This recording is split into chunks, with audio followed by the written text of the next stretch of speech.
Bismillahirrahmanirrahim. Assalamualaikum warahmatullahi wabarakatuh. Alhamdulillah, wassalatu wassalamu ala Rasulillah wa ala alihi wa sahbihi wa man tabi'ahu hudah. Asyhadu an la ilaha illallah wahdahu la syarika lah wa asyhadu anna Muhammadan abduhu wa rasuluh. Qala Allah ta'ala fi kitabihil karim, ya ayyuhalladzina amanu taqullaha haqqa tuqatih wa la tamutunna illa wa antum muslimun. Amma ba'd, fa inna asdaqal hadits kitabullah wa khairal hadi hadi Muhammadin sallallahu alaihi wa alihi wasallam. Syarrul umuri muhdatsatuha wa kullu muhdatsatin bid'ah wa kullu bid'atin dalalah wa kullu dalalatin fitnah. Tsumma amma ba'du, fa Islam. Ibu dan bapak, saudara dan saudari rahimani wa rahimakumullah. Alhamdulillah, pada kesempatan yang berbahagia ini kita bisa dikumpulkan kembali oleh Allah Subhanahu wa taala di rumahnya Baitullah dan dalam keadaan yang baik insyaallah, itu dalam keadaan thalabul ilm, bukan mencari dunia. Maka kita perlu bersyukuri dengan kesyukuran yang banyak karena kita bisa duduk kemudian melakukan ibadah menuntut ilmu ini bukan karena kehebatan diri kita dibandingkan dengan saudara-saudara kita yang ada di luar sana tidak memiliki kesempatan untuk duduk menuntut ilmu. Maka kita perlu bersyukur kepada Allah, diberi kelapangan, diberi keuangan, dan kemudian kesyukurannya kita tingkatkan lagi kalau kemudian kita diberi pemahaman yang baik. Ketika kita duduk di majelis ilmu, kemudian kita diberi pemahaman oleh Allah SWT terhadap ilmu yang kita pelajari, maka tak henti-hentinya kita memuji dan bersyukur kepada Allah SWT karena kita termasuk digolongkan oleh Allah SWT kepada hamba-hamba yang memiliki ilmu dan memiliki rasa takut karena kemudian kita mengamalkan apa yang kita dapatkan dari ilmu tersebut. Salawat dan salam semoga tetap tercurah kepada baginda mulia Rasulullah Muhammad sallallahu alaihi wasallam beserta keluarga, sahabatnya, dan setiap pengikutnya yang setia mengikuti jejaknya hingga akhir zaman. Ibu dan bapak rahimani wa rahimakumullah, kita akan melanjutkan pembacaan kitab adab, dan insyaallah sebagaimana pernah saya sampaikan di pertemuan yang pertama dan kedua, kita akan membahas dua kitab yang ringkas, dan ini insyaallah akan saya sampaikan dalam sekali penyampaian. Yang pertama adalah Khulasah Ta'dhibul Ilm, ringkasan pengagungan ilmu, yang dikarang oleh seorang ulama hari ini yang masih hidup, yaitu Syekh Shaleh Abdullah Al-Utsaimin hafizahullah. Beliau meringkas kitab beliau sendiri. Jadi beliau memiliki kitab judulnya Ta'dhibul Ilm. Kemudian karena tebal diringkas sendiri oleh beliau, jadinya kitab ini Khulasah Ta'dhibul Ilm. Kenapa beliau meringkasnya? Dalam mukadimah disebutkan supaya ilmu ini bisa dihafalkan dan kemudian mudah dipahami karena belajarnya tidak lama.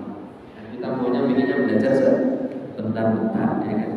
Seperti di TikTok sebentar aja, Instagram sebentar aja. Tapi kalau ngaji 2 jam itu kayaknya lamaan.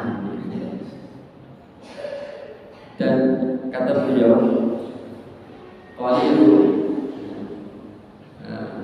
yanfa, sedikit yang bermanfaat itu khairun, dan itu lebih baik daripada kathir, daripada banyak yang didengar duduk lama tapi kemudian dia tidak memahami. Jadi apa ini karena kita levelnya level pemula, makanya saya sebut kemarin adalah tafsirah wa tadhkirah. Tafsirah untuk yang belum pernah belajar adab, dan tadhkirah yang sudah pernah belajar adab kemudian mengulanginya. Dan kita insya Allah tidak akan lama. Kalau di kitab Khulasatul Talibul Ilm ini ada 20 poin, 20 poin, dan kemudian dalam kitab ada Talibul Ilm. Ada Talibul Ilm ini yang mengarang seorang ulama yang masih hidup hari ini, ya, ulama Mesir, yaitu Syekh Muhammad Said bin Ruslan. Beliau masih hidup, alhamdulillah, dan masih mengajar di masjid beliau. Kalau beliau meringkas adab Talibul Ilm ini menjadi 10 poin, maka insya Allah dari kedua kitab ini kita akan mencoba menyatukan hal-hal yang sama. Dan kalau memang nanti jadi 10 poin, berarti insya Allah kita 10 pertemuan akan selesai. Bismillah, insya Allah dengan meminta pertolongan kepada Allah SWT. Semoga Allah memberikan kepada kita kekuatan, kesabaran, serta pemahaman yang baik, serta kita diistiqomahkan untuk kemudian bicara al-ilm dan kemudian mengamalkan ilmu yang kita pelajari. Allahumma amin. Baik, yang pertama ketika disampaikan di dalam mukadimah, kedua pengarang mencantumkan basmalah, yaitu Bismillahirrahmanirrahim. Dalam syarah yang panjang, Bismillah ini sungguh luar biasa khasiatnya. Maka sesuatu yang tidak dimulai dengan Bismillah maka hilang keberkahannya. Bukankah dulu pernah saya sampaikan bahwa kita duduk bermajelis ilmu ini, apa yang kita inginkan? Cuma satu, keberkahan. Kalau seseorang itu duduk lama belajar tidak mendapatkan keberkahan, penting duduk sebentar tapi dapat berkah. Apalagi lama dapat berkah, itu juga luar biasa. Makanya Bismillahirrahmanirrahim ini ketika mulai sesuatu hal, mari kita tanamkan pada diri kita bahwa dengan menyebutkan Bismillahirrahmanirrahim berarti kita sedang yang pertama minta pertolongan. Kita nggak bisa duduk di majelis ilmu ini kecuali kalau nggak ditolong sama Allah. Kita nggak bisa kalau mau belajar tanpa kemudian minta tolong sama Allah, kemudian kita bisa paham. Kita tidak bisa kalau kemudian kita setelah mendapatkan ilmu kok mau diamalkan kecuali itu dari pertolongan Allah. Jadi berubah di sini para ulama menyampaikan faedah berubah dalam Bismillahirrahmanirrahim itu lil isti'anah, untuk kita memohon pertolongan kepada Allah, dan itulah rahasia pengabdian seorang hamba ketika iyyaka na'budu wa iyyaka nasta'in. Kemarin kita sampaikan bahwa orang tidak bisa beribadah kecuali kalau ditolong sama Allah. Iyyaka na'budu wa iyyaka nasta'in. Kami tahu tugas kami ya Allah di dunia ini untuk beribadah hanya kepadamu, dan kami tidak akan bisa beribadah kecuali kalau kami Kau tolong ya Allah. Makanya kemudian manusia ini ya, senantiasa harus minta tolong kepada Allah SWT. Caranya dengan apa? Caranya Bismillahirrahmanirrahim. Bab yang kedua adalah tabarruk, untuk mencari berkah. Kalau orang hari ini mencari berkah dengan berbagai macam cara, dan kalau itu tidak dituntunkan oleh Nabi kita yang mulia Sallallahu Alaihi Wasallam, maka itu namanya bukan mengundang berkah, tapi mengundang murka Allah Subhanahu Wa Taala. Maka yang paling mudah untuk kemudian mendapatkan keberkahan dari Allah Subhanahu Wa Taala itu dengan mengucapkan Bismillahirrahmanirrahim. Ini kalau dijabarkan Bismillah cuma selesai kita Bismillahirrahmanirrahim. Paling tidak kita tahu Bismillah itu isti'anah, kemudian ditabarruk untuk mencari berkah. Yang ketiga masih ada yang menyampaikan lil mushabahat, supaya kita ditemani Allah Subhanahu wa Ta'ala. Kalau Allah yang sudah menemani kita, tentunya kita akan bahagia, kita akan selamat, kita akan sukses. Tapi kalau kita ditemani setan, wah itu merugikan diri dan orang lain. Banyak sekali. Makanya Bismillahirrahmanirrahim ini rahasianya sangat luar biasa. Makanya setiap kitab itu dimulai dengan Bismillahirrahmanirrahim, dan kitab umat Nabi Muhammad Al-Quran dimulai dengan Bismillahirrahmanirrahim. Baik. Setelah beliau memulai dengan basmalah, maka kemudian kedua pengarang ini hafizahullah memuji kepada Allah dan kemudian bersalawat kepada Nabi Sallallahu Alaihi Wasallam. Inilah adab dalam tasnif, menulis sesuatu itu diawali dengan basmalah, kemudian memuji kepada Allah Subhanahu Wa Taala dan kemudian bersalawat kepada Nabi-Nya. Maka kita juga kalau kemudian berdoa itu sebaiknya kita tawasul dengan asma Allah. Maka Bismillahirrahmanirrahim itu kita sebenarnya sedang bertawasul. Kita semua tahu tawasul. Tawasul itu menjadikan wasit di antara kita dengan Allah. Apa yang diperbolehkan, yang dijadikan wasit atau perantara antara diri kita dengan Allah, yaitu nama-nama Allah Subhanahu Wa Taala. Maka Bismillah ini maknanya adalah dengan seluruh nama ya Allah aku bertawasul. Baru kemudian memuji kepada Allah. Dalam surat Al-Fatihah kita diajari untuk banyak memuji. Ar-Rahmanir-Rahim, Malik Yaumiddin. Ini semua pujian kepada Allah SWT. Baru kita minta ihdinas siratal mustaqim. Baru kita kemudian meminta, dan sebaiknya memang kita ini ketika berdoa kita juga bersolawat di awal kita berdoa, dan di akhir doa kita juga bersolawat kepada Nabi kita Sallallahu Alaihi Wasallam. Kemudian dia memulai amma ba'du. Beliau memulai mukadimah ini dengan mengatakan fa inna hawwal 'abdi min al-'ilmi mawqufun 'ala haddi qalbihi min ta'dimihi. Sesungguhnya kadar ilmu yang bisa kita dapatkan pada diri kita itu sekadar berapa besar pengagungan kita terhadap ilmu. Jadi kalau kita mengagungkan ilmu itu dengan pengagungan yang sesungguhnya, maka ilmu itu akan datang kepada diri kita. Dan kadar ilmu seseorang itu bisa berkurang sesuai dengan kadar berkurangnya pengagungan dirinya terhadap ilmu. Bahkan ada orang yang tidak memiliki ilmu gara-gara apa? Gara-gara tidak memuliakan ilmu, gara-gara tidak mengagungkan ilmu. Maka bisa jadi penyakit yang kita dapati di umat ini ada 3. Yang pertama, mereka beramal banyak tapi tidak didasari ilmu. Jelas ini merusak. Yang kedua, mereka banyak ilmunya tapi gak ada amalnya. Ini merusak juga. Yang lebih parah, yang ketiga, gak ada ilmunya, gak ada amalnya. Ini merusak semua. Maka kita bisa mengetahui bahwa ilmu itu sangat penting, tetapi tidak berhenti pada ilmu. Karena ternyata tuntutan dari ilmu itu adalah beramal. Maka seseorang harus mengetahui bagaimana ilmunya ini bisa sampai menghantarkan dirinya kepada amal. Itulah kalau mau dibagi, hidayah itu ada 2. Hidayah al-irsyad wal bayan. Jadi ini hidayah yang menunjukkan kepada kita kepada ilmu. Maka siapa saja bisa mendapatkan ilmu. Bahkan orang kafir pun bisa mendapatkan ilmu kalau dia mau dengar. Dan kita juga bisa memberikan hidayah secara ilmu. Semua kita yang duduk di sini, ketika menyampaikan sesuatu kepada seseorang, maka kita memberikan kepada orang tersebut hidayah ilmu. Ini penting sekali, tapi tidak boleh berhenti di sini, karena ternyata ada yang kedua, yaitu hidayah taufik. Inilah hidayah untuk mengamalkan ilmu. Mungkin barangkali di antara kita sudah berencana untuk hadir di majelis ini untuk menuntut ilmu, beramal, berjalan, dan kemudian sampai di sini. Tapi dia tidak mendapat taufik dari Allah SWT, sehingga ketika ketemu teman di tengah jalan, kawan lama diajak makan, selesai, nggak jadi duduk di sini. Ya. Mungkin dia sudah mendapatkan hidayah ilmu, bahwa ilmu itu luar biasa, diagungkan, tapi ternyata dia belum mendapat hidayah taufik. Barangkali dia ada sesuatu yang kholal, ada cacatnya. Nah, ini diperbaiki, bahwa amalan-amalan besar itu bisa terus rusak dengan sesuatu yang kecil. Contohnya, misalnya nih, sesuatu yang besar kebarannya pesawat terbang.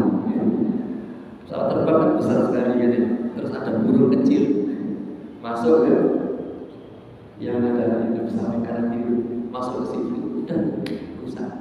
Ya, sepele, padahal cuma burung kecil, pesawat besar tapi bisa rusak gara-gara sesuatu yang kecil. Begitu pula ilmu yang besar ini bisa rusak, tidak bisa mengantarkan kita kepada amal gara-gara apa? Gara-gara seseorang itu tidak memenuhi adab ketika talaqi terhadap ilmu.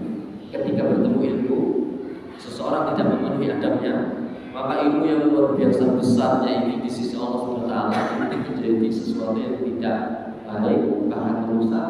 Gara-gara apa? Gara-gara mungkin sesuatu yang kecil, yang dasar, yaitu tidak belajar adab. Maka ibu-ibu, bapak-bapak, serta saudara-saudara juga yang dirahmati Allah SWT, sangat penting sekali untuk kita ini mengetahui bagaimana kita bisa mengagungkan ilmu. Itulah inti yang ada pada kitab Khulasah Ta'dzimul Ilm. Sedangkan beliau Syekh Muhammad Said Nusrat ketika membuka kitab ini, beliau menyampaikan bahwasanya bisa jadi kita ini duduk bersama-sama di sini, tetapi di antara kita ini mendapatkan faedah ilmu yang berbeda-beda. Kenapa? Ternyata ada yang di antara kita betul-betul menunaikan adabnya sehingga kita mendapatkan ilmunya. Ada yang kemudian dia ini tidak menunaikan adab ilmu sehingga meskipun duduk di sini tapi ilmu tidak didapatkan. Kemudian beliau menyampaikan sebuah syair, sar musyarriqatan wa sirtu muharriman. Wanita itu pergi ke arah timur dan aku pergi ke arah barat. Syatana bainal musyarriqin wal mugharribin, sungguh jauh antara barat dan timur. Maka seseorang penuntut ilmu ketika dia tidak memenuhi adab ilmu, bisa jadi ilmunya pergi ke arah barat tapi dia pergi ke arah timur. Sungguh jauh antara timur dan barat. Orang kalau berjalan ke timur, satunya berjalan ke barat, kapan ketemunya? Padahal kita sudah duduk bersama.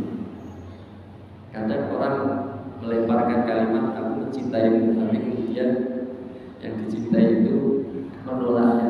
Aku tidak menganggap kalimat itu, bahkan kau bukan orang yang aku cintai. Bisa jadi kita ini menyangka diri kita ini seorang thalibul ilmi, tapi kalau kita tidak memenuhi adab-adab dalam mencari ilmu, maka ilmu itu tidak menganggap kita sebagai orang yang tepat untuk mendapatkan ilmu. Makanya orang yang tidak memuliakan ilmu, dalam semua kalimat yang perlu kita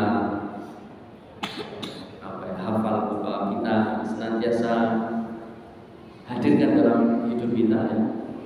Barang siapa yang dia tidak memuliakan ilmu, maka ilmu tidak akan memuliakan diri. Barang siapa yang tidak memuliakan ilmu, maka ilmu tidak akan memuliakan dirinya. Dan kemudian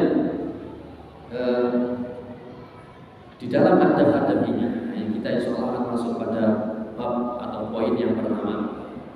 Dan pembahasan adab ini ada yang pembahasan wajib diketahui oleh setiap penuntut ilmu. Tidak boleh, bahkan seseorang yang bukan penuntut ilmu pun wajib untuk mengetahui hal ini.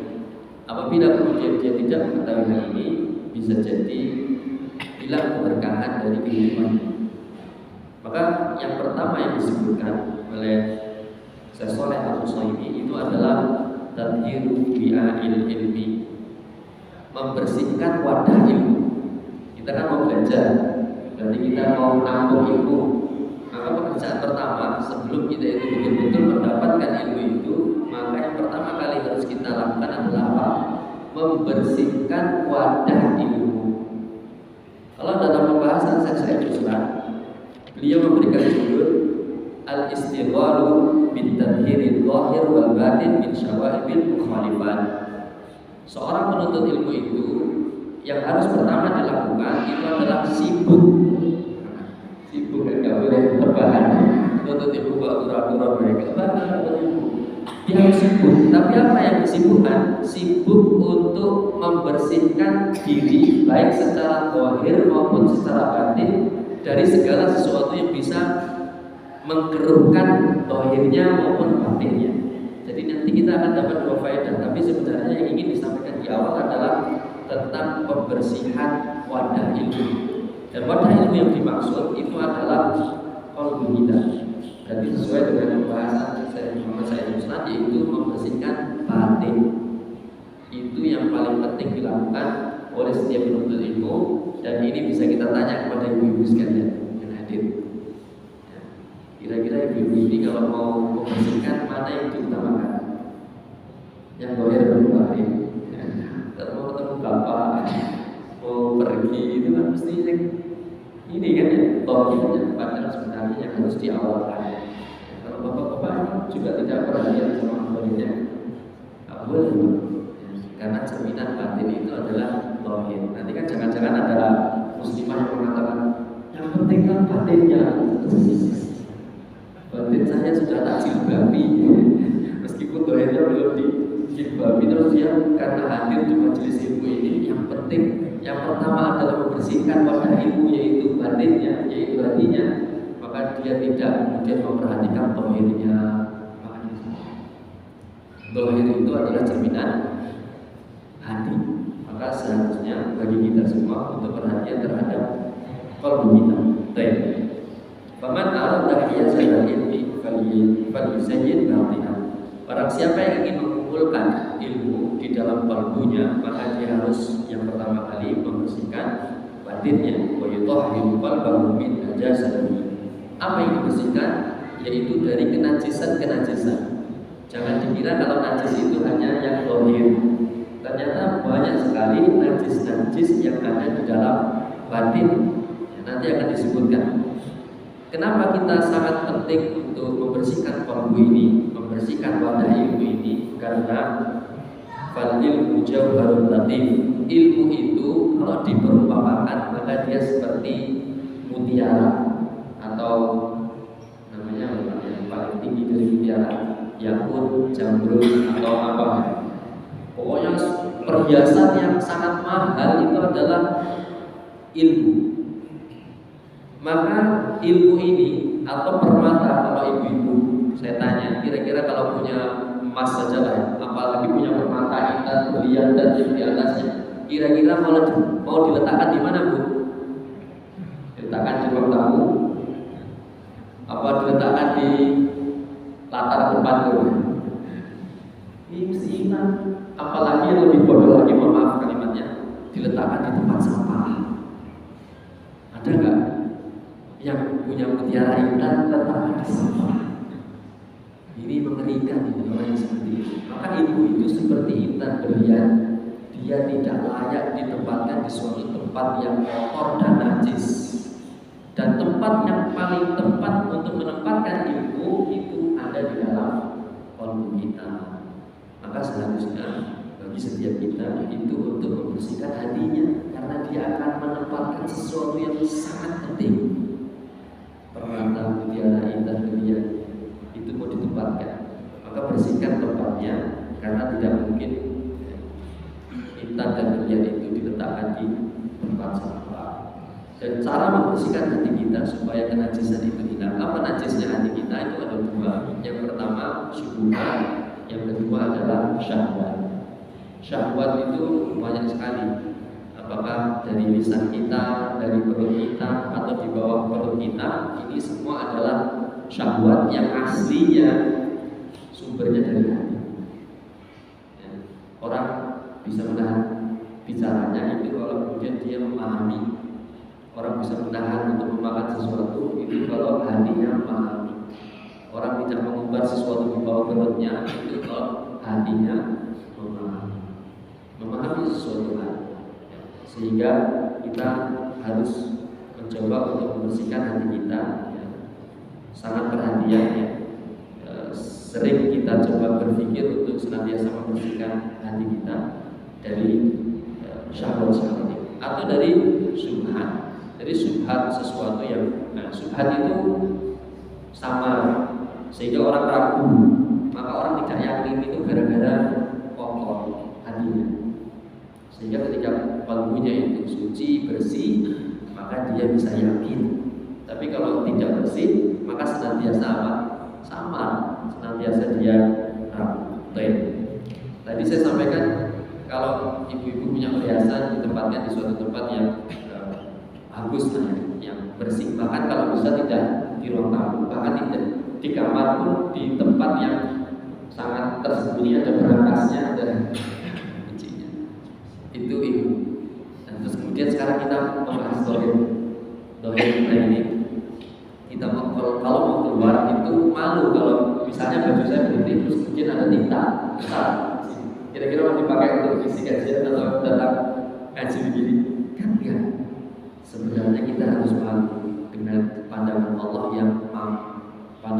yang menembus hati kita. Karena Allah Subhanahu wa taala sebagaimana disabdakan oleh Nabi kita Muhammad sallallahu alaihi wasallam, "Innallaha la yanzuru ila suwarikum wala ajsadikum." Allah tidak melihat kepada rupa kalian.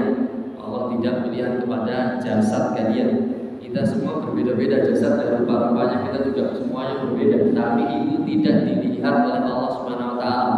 Allah bisa melihat itu, jelas lihat. Manusia bisa melihat rupa kita, jasad kita, apalagi Allah Subhanahu wa taala yang Maha mengetahui. Tapi penglihatan Allah itu terus menembus sampai ke dalam hati kita. Walakin yang dulu ila qulubikum wa a'malikum. Tapi Allah melihat kepada hati kalian dan amal kalian. Ini penting sekali. Kenapa hati dibariskan dengan amal? Karena hati itu wadahnya apa tadi? Ilmu. Kalau benar wadahnya sudah disucikan dan ilmunya sudah masuk, mesti yang akan keluar amal soleh. Mesti. Makanya di sini yang dilihat apa?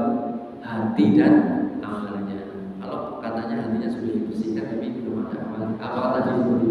Yang penting kan hatinya, hatiku tak lubungi. Yang perempuan ini nggak mau jilbaban, jilbab itu adat kan? Yang penting kan hatiku, yang penting kan aku baik sama manusia. Terus kemudian dia tidak melakukan syariat-syariat Islam. Nah, ini berarti bertentangan. Ya. Berarti hatinya tadi sebenarnya belum apa? Belum bersih, masih kotor. Makanya barang siapa yang kemudian dia membersihkan hatinya, ilmu itu akan tinggal dalam kalbunya. Tapi barang siapa dia tidak membersihkan hatinya, ilmu bakal tidak nyaman untuk tinggal dalam kalbunya dan kemudian dia akan mati. Begitulah perkataan seorang pendahulu kita yang soleh, Sa'ad bin Abdillah. Beliau sampai mengatakan haramun, sampai haram kalimatnya, haramun ala qalbi ayyudkhilahu nur wa fihi syai'un mimma yakrahullahu azza wajalla. Haram bagi ilmu untuk masuk ke dalam suatu kalbu yang ternyata kalbu itu isinya banyak najisnya. Ini kalau kalimatnya Imam Ghazali. Jadi mohon maaf di tempat yang mulia, tapi ini kita sebutkan supaya kita paham. Jadi banyak sekali kenajisan yang ada di kalbu seorang, bahkan yang najis. Banyak anjing yang membohong dalam kalbunya. Apa misalnya? Sombong. Orang menuntut ilmu kalau sombong tidak akan pernah mendapatkan ilmu. Tidak akan. Orang datang merasa lebih pintar, itu dia tidak akan pernah mendapatkan faedah ilmu. Meskipun titelnya sudah syekh, dia datang ke ilmu, kita majelis ilmu, merasa dirinya sudah tinggi, maka saat itu langsung dia tidak mendapatkan kegunaan ilmu gara-gara dia meninggikan dirinya di hadapan Allah. Bukankah pengertian sombong itu sebagaimana sabda Nabi Muhammad sallallahu alaihi wasallam, al-kibru batul haq wa khamtun nas, menolak kebenaran dan merendahkan manusia. Nanti di pembahasan zahir yang disebutkan oleh saya Ustaz bahwasanya Rasul pernah menyatakan tidak akan pernah masuk seseorang ke dalam surga kalau dalam kalbunya ada sedikit saja kesombongan. Maka kemudian ada seorang sahabat yang menyampaikan kepada Rasul, ya, inna rajula yuhibbu ayyakuna thawbuhu hasanan wa nahluhu hasanan. Wahai Rasul, ada laki-laki itu sangat perhatian terhadap zahirnya, bajunya mesti yang bagus-bagus, yang merek-merek gitu. Atau sandalnya itu dipilih yang mahal-mahal, pokoknya yang kualitas gitu. Maka kemudian Rasul membenarkan apa yang salah dari pola pikir dari sahabatnya. Jadi sombong itu bukan karena pakaiannya lebih bagus dari yang lain, sandalnya lebih mahal dari yang lain. Bukan itu. Sombong itu kalau kemudian kita sudah merendahkan manusia yang lain. Maka kita ini supaya benar perilaku kita harus punya adab ketika menghadapi siapa saja di hadapan kita. Kalau kita menghadapi anak kecil, maka kita katakan anak kecil ini lebih baik dari saya. Karena apa? Karena dia tidak punya dosa. Saya dosanya lebih banyak. Kalau kemudian kita di hadapan kita seorang yang sepuh, maka kita mengatakan dia lebih baik dari saya. Siapapun dia, karena dia amal solehnya sudah sangat banyak, sedangkan saya amal solehnya sedikit. Usianya baru 20 sama yang 40 kan beda. Amal soleh di 20 sama 40 kan beda. Tapi jangan kemudian kita malah justru merasa kalau melihat orang itu dia itu apa? Gimana kita bisa berkah kita kalau kemudian kita tidak bisa memposisikan diri kita ketika kita melihat siapa saja. Katakanlah bahwa setiap orang yang kita lihat itu mereka lebih baik dari diri kita. Maka saat itu juga kita akan mendapatkan keberkahan. Keberkahan dalam kehidupan, keberkahan dalam ilmu, keberkahan dalam usia. Jadi ini yang perlu kita perhatikan tentang pembersihan hati. Nah, beliau Syekh Muhammad Said Ruslan lebih memberikan contoh kepada kita. Kita semua ngerti kalau sholat kan? Sholat itu amalan dohir. Dan dohir kita ini kalau ada najisnya harus dibersihkan. Dohir kita ini kalau ada najis harus dibersihkan. Enggak boleh kita sholat dengan membawa najis dalam makna yang di luar ya. Nah, kalau kita jelas kita ini hidup membawa najis kan dari depan maupun belakang. Makanya enggak boleh kita ini sombong. Semua kita itu bawa najis kemana-mana istilahnya. Apa yang mau disombongkan antara satu dengan yang lain? Kok sama, saya itu sekalian semuanya sama dari tanah, dan semuanya hina dari air, bahkan semuanya sama bawa najis. Gimana saya bisa menyombongkan diri saya terhadap yang lain? Kok kita ini sama? Maka kalau ada najis di luar harus dibersihkan. Hadas kecil maupun hadas besar itu harus disucikan kalau kita mau sholat, yaitu dengan wudhu. Maka amalan dohir itu dibersihkan dengan sesuatu yang dohir juga, yaitu wudhu. Begitu pula menuntut ilmu. Menuntut ilmu itu dikatakan oleh para ulama ibadatul qalb. Kita kalau sedang menuntut ilmu, yang sedang bekerja itu hati kita. Memang yang mendengar telinga, memang yang melihat mata, tapi yang sedang berpikir untuk memahami sesuatu itu bukan otak kita, tapi hati kita. Lahum qulub, mereka memiliki hati, layak, tapi mereka tidak berakal. Jadi yang berakal itu bukan otak, yang berakal itu hati. Kalau otak itu untuk anak-anak itu tamyiz, kita berarti alhamdulillah lebih sempurna lagi, bisa membedakan. Kita udah ngerti beda mana bedanya yang baik dan yang buruk, tapi ketika kita bisa beramal itu berarti hatinya memahami. Tapi kalau kita sudah tahu kita ini diperintahkan untuk sholat, tapi ternyata masih ada yang bolong sholatnya, berarti belum paham. Makanya para ulama mengatakan orang yang paham itu adalah orang yang sudah bisa beramal. Para ulama juga mengatakan bahwa yang penting itu bukan kasratul riwayat, yang penting itu bukan banyak hafalannya, banyak hafalan saling menandingi hafalan, bukan itunya. Tapi yang paling penting adalah khasyah. Ketika dalam ilmu menuntut ilmu itu yang penting bukan masalah hafalan, tapi dalam menuntut ilmu yang penting adalah bagaimana seseorang itu ketika menuntut ilmu timbul rasa khasyah, ketakutan dirinya kepada Allah SWT itu semakin meningkat. Maka dengan seperti itu dia lebih baik daripada yang lain. Meskipun tadi kalau kita kan dari sekolah hafalannya akan berarti ini cocok untuk saya dan ini. Tapi bagi anak-anak ya dua-duanya yang dikejar, hafalannya banyak, rasa takutnya kepada Allah juga semakin meningkat. Kalau kita belajar ilmu, menambah ilmu, kok tidak menambah ketakutan kita kepada Allah Subhanahu wa taala, berarti ada yang salah dalam menuntut ilmu kita. Apakah kita tidak memenuhi adab-adab dalam menuntut ilmu? Makanya sholat itu bisa sah kalau ada pensucian dengan wudhu, maka menuntut ilmu itu juga bisa sah kalau kemudian kita mensucikan hati kita dari kenajisan. Baik. Kemudian termasuk di antara yang batin, termasuk di antara yang batin itu adalah maksiat-maksiat hati ini bahaya. Kalau maksiat-maksiat secara zahir itu juga membahayakan. Tapi lebih bahaya dari itu adalah maksiat-maksiat yang ada dalam hati.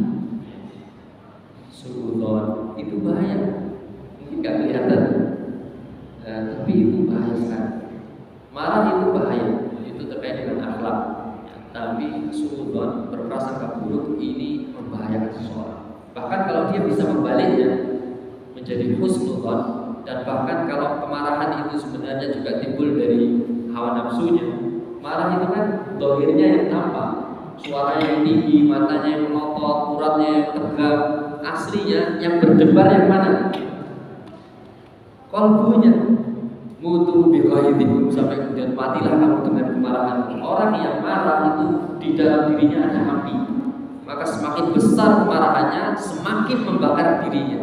Maka seseorang kalau memiliki rasa iri, dengki, hasad, dendam, itu sebenarnya dia sedang mematikan dirinya sendiri. Tapi dia nggak sadar. Dia sedang mencelakakan dirinya sendiri, tapi dia nggak sadar. Apa sih hidup sekali waktu dan merasa menaruh dendam kepada saudara kita muslim lagi? Gak perlu, karena itu merugikan diri kita. Maka ada seorang sahabat yang tidak terkenal, bukan ahli ilmu, bukan sahabat yang ma'ruf di kalangan para sahabat itu. Ternyata Rasul menunjukkan, kalian mau tahu gak ada ahli surga? Nanti dia akan masuk dari pintu itu. Kemudian ternyata ada sahabat Ansor, sederhana, sampai sadarnya itu diketakan di ketiaknya, masuk masjid, menetes air wudhunya itu 3 kali disebut seperti itu. Maka penasaran sahabat yang bersama Rasul itu, sampai kemudian singkat kisahnya ada yang minta nginap di rumahnya supaya meneliti aslinya sahabat ini amalannya apa sih? Kok luar biasa disebut 3 kali sebagai bentuk surga. Maka ternyata ketika menginap 3 kali itu, 3 hari itu tidak didapati beliau ini sholat malam, puasa, atau amalan sedekah yang enggak juga. Sampai ini terus bingung. Kamu disebut Rasul begini dan tapi saya tidak punya amal yang spesial. Yang sebagaimana yang kamu lihat aku seperti ini. Gak mungkin, pasti ada sesuatu. Maka kemudian dia mengatakan, sebentar. Saya setiap malam kalau mau tidur, saya sudah memaafkan seluruh orang yang pernah bersalah dengan diri saya. Saya tidak menaruh dendam, apalagi ingin membalas. Maka saya tidur dengan tenang, tidak menaruh dendam, amarah, dan bahkan sudah memaafkan. Bukankah itu dari hati? Bukankah ketika seseorang hati yang bersih ternyata dia dijamin surga? Dan itu kabar dari Rasul kita mulia sallallahu alaihi wasallam. Maka penting sekali di awal kita belajar, mari kita bersihkan wadah ilmu yang ada pada diri kita, yaitu qalbu. Dan insya Allah pada kesempatan mendatang kita akan lebih terperinci dari bagaimana membersihkannya, dan kemudian amalan zahir apa yang seharusnya tampak dari hati yang bersih ini. Setelah itu baru kemudian kita mengisi sesuatu yang lebih penting sebelum kita menuntut ilmu. Itu pembahasan yang kedua. Aku boleh ada wa astaghfirullah wa lakum wa akhiru wa alhamdulillahil alamin. Subhanallahumma wa bihamdika asyhadu an la ilaha illa anta astaghfiruka wa atubu ilaik. Assalamualaikum.